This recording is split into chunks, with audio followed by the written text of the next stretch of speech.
can you tell us a little bit about your role as a CIO and about your migration from your last position, please? Yes, I joined the NHS in December of last year. Joined from GE Healthcare, where I was the general manager for the digital business for Northern Europe. I was a provider to over 130 healthcare organisations in the region. I'd say my transition across from being a provider to a consumer of services, it has been a challenging one, but one full of opportunity. The opportunity to enable all the good things that come from the industrial providers to the healthcare organisations, and how we can actually turn that to better patient focus. Really, it's about taking the best of the best of the breed of technology, and implementing it on the front line. And so what do you see as the biggest challenges in health informatics? I think the biggest challenges I'm seeing here and now in the east of the UK, in our region, which is about sharing information. We sit in silos. In the Ambulance Trust, we would love to be able to get access to the GP record or the acute record.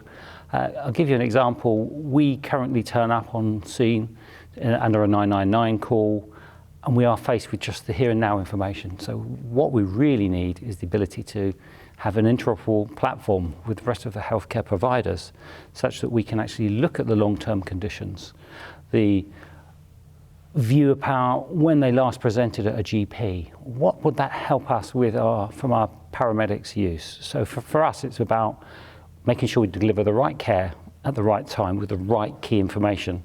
And my challenge to my organisation is, how are we going to have a level of interoperability with the large acutes, the local authorities and the GPs within the UK?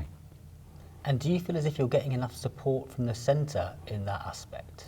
Yeah, the NHS Digital and NHSX have a programme called LICRA, Local Healthcare Record. We are fully at front and centre of that decision making. The acutes within the East and NHSX, NHS Digital, are working with us. We're actually jointly designing what good looks like, how we will actually get that information, how we'll share that information, but clearly we need to think about data sharing and IG compliance.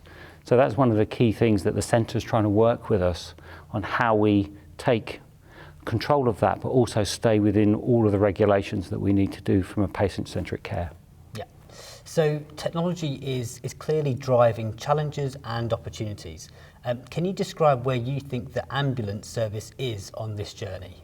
Yeah, we're very immature in comparison to an acute hospital like we're in today. I would say our maturity index needs to improve massively. We still have some of our systems that are paper-centric, and we are evolving to a digital organisation.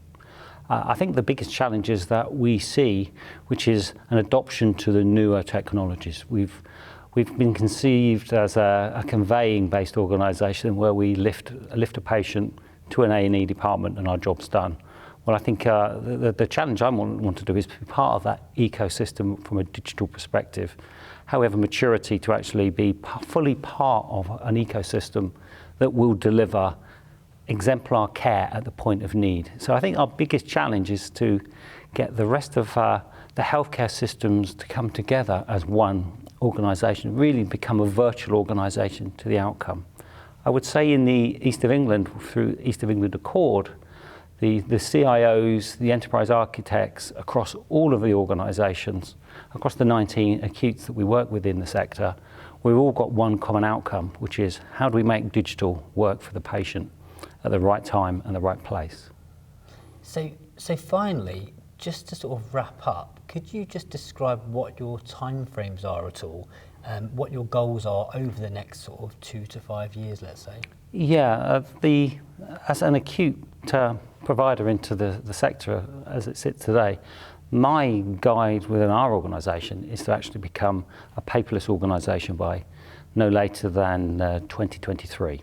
So we are really ambitious that we want to be removing paper through that period. We also want to have a patient-enabled service which is fully digital. So we will not have multiple systems or multiple platforms.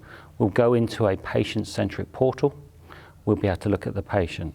From digital dispatch, so when somebody calls on our services, whether that's in an emergency or whether that's a patient transport, we know who they are, where they need to be, and we've got all the information to our hand so that we can actually deliver exemplar care. And there are a number of our key objectives. Now, clearly a 2023 timescale is aggressive, but we as a board have signed off this is what we want to do, and the whole of our trust board are all aligned to becoming a digital paperless service within that timescale.